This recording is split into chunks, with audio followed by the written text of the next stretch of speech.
How to keep a commonplace book. Here are the stakes. I want you to achieve your goals and actualize your full potential. And what I'm saying today is that there's a reason Leonardo da Vinci kept a commonplace book. And there's a reason Bill Gates shelled out almost $30 million for a single Da Vinci commonplace book. And my point when mentioning Leonardo is to say that writing matters, specifically when it's in a commonplace book, even if it isn't always fun. So keep a commonplace book, because keeping a commonplace book can be the most enjoyable way to improve your writing, thinking, and speaking abilities if you're willing to do it correctly by negotiating with yourself. Because that's what writing is when we negotiate with ourselves. It becomes a more sophisticated form of thinking and speaking that's uniquely tailored to us. So how do I recommend you keep a commonplace book? The first step, and the focus of today's video, is to learn to pay attention to what interests you. Is that cliche? Yes. But we're all here to learn, meaning there isn't any time to waste wondering what is or isn't cliche or cringe. We have nowhere to go but forward.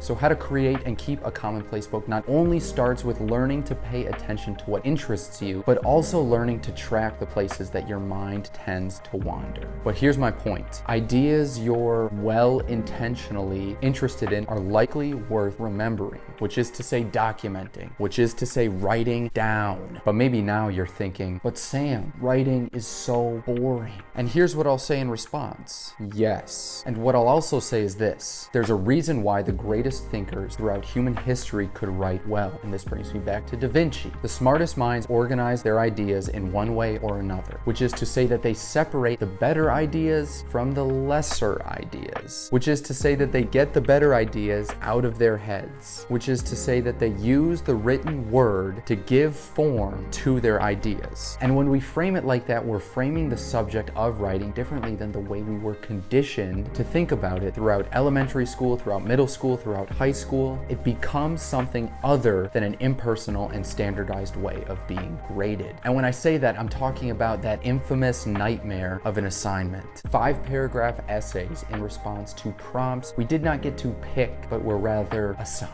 By writing about what interests us, we can work around the difficulties of writing in order to create and keep a commonplace book. But that's a difficult question to answer. What interests me? Luckily, our conscious brain outsources our interests. Do you control what you're interested in? I don't think I do. Really, all we have to do is stand beside the rapid river of our own thoughts and identify those ideas which attract our attention, as though they were not ideas, but were instead the smooth and slippery shapes of rainbow trout swimming up a river. Or put more simply, like I said before, the first step for how to create and keep a commonplace book is to learn to pay attention to the wanderings of your own mind throughout your daily life, which is something you can do all the time and for free. Whatever small things engage your attention, be they YouTube clips or tweets or lyrics or prose or whatever information is communicated using whatever medium or mediums you turn to during the day. Ask yourself, where is my mind's eye drawn? And whatever the answer is, whether it's literature or music or cars or surfing or running or cooking or coding, whatever direction your mind's eye is drawn in, or whatever direction you think your mind's eye is drawn in, write it down. Thank you so much for watching. If you liked what you found, please smash like, please slap sub, please leave genuine and heartfelt comment in comment section down below. So thanks again, everyone. I hope you have a great rest of your day, and I will see you next time.